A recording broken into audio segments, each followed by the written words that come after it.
Մեր դիտորդական առաքելությունը դիտարկելով եւ քարոզարշավը, եւ քվեարկությունը, եւ դրա հարակից գործընթացները ըստ էության արձանագրել է տարաբնույթ խախտումների, ինչպես արդեն դուք ականատես եղաք, անթույլատրելի բարձր մակարդակ,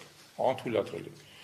Մի երկրում, որտեղ իշխանությունը իր հիմնական, այսպես ասած, այցեքարտը ներկայացնում է ժողովրդավարությունը, ընտրական գործընթացը չպետք է պարզապես ունենա այս քանակությամբ խախտումներ, եւ ընդ որում խախտումների ճնշող մեծամասնությունը այս կամ այն կերպ կապված լինի հենց իշխող ուժի հետ, որտեղ դա եղել է իրանց վստահված անձիկ, կամ հանձնաժողովում իրանց ներկայացուցիչները, կամ ոստիկանության անգործությունը եւ այլն, կամ գործողությունները։ Սա իսկապես անթույլատրելի է եւ ես կոչ կանեի մասնապես կենտրոնական ընտրական հանձնաժողովին շատ լուրջ եզրակացություններ անել այս ամենի հետ կապված եւ բնականաբար մենք կներկայացնենք մեր հաշվետվությունը, որտեղ ամեն ինչ շատ մանրամասն ներկայացված կլինի։ Բայց ես կարծում եմ, որ նաեւ անհրաժեշտությունը առաջանալու նաեւ ընտրական օրենսդրության որոշակի փոփոխությունների, որովհետեւ օրինակ խոսում ենք կուտակումների մասին, չէ, եւ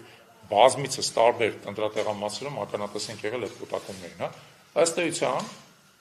ոչ կուտակումների, ոչ այդ կուտակումները ցրելու համար իրական որևէ պատասխանատվություն չկա։ Օրենքը նախատեսում է, որ պետք է կուտակումներ չլինեն, բայց դրանք կան, ոստիկանությունը որպես կանոն պասիվ է, դրանց առանձնապես շատ չի արձագանքում, առավելս եթե դա գիտի թե ովքեր են կուտակվածները, հա, եւ իրականում այդ կուտակումները օգտագործում են քաղաքացիների վրա ապօրինի ներգործության համար, բայց ոչ մի բան տեղի չունենում։ Այդպիսի օրինակներ էլի կարելի է բերել, որը անհրաժեշտ է դարձնում ընտրական օրենսդրության համապատասխան փոփոխությունները եւ խստացումը, դրա մասին հետագայում առիթ կունենանք խոսելու, իսկ հիմա եթե հարցեր չկա, եկեք ձեր վերջի հարցը դեպքում, հա։